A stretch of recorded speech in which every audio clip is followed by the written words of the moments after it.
आणि मग शिवाजी महाराजांच्या बद्दल सांगतायत, सकल सुखाचा त्याग करुणी साधीचे तो योग, राज्य साधनेची लगबग कैसी केली. हो, एका शब्दात त्यांनी शिवाजी महाराजांचं 50 वर्षाचे श्रम आणले. राज्य साधनेची लगबग कैसी केली त्यांनी. मग शिवरायाचे 8वावे रूप, शिवरायाचा 8वावा प्रताप, शिवरायाचा 8वावा साक्षेप भूमंडळ, शिवरायाचे कैसे बोलणे, शिवरायाचे कैसे चालणे, शिवरायाची सलगी देणे कैसी असे. शिवरायासी 8वावे जीवित तृणवत मानावे, इहलोकी परलोकी राहावे कीर्ती रूपे.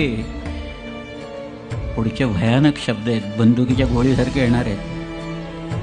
याहुनी करावे विशेष, तरीच म्हणवावे पुरुष. या परते आता विशेष काय लिहावे. पौरुष म्हणजे काय ते सांगतायत सगळ्याला.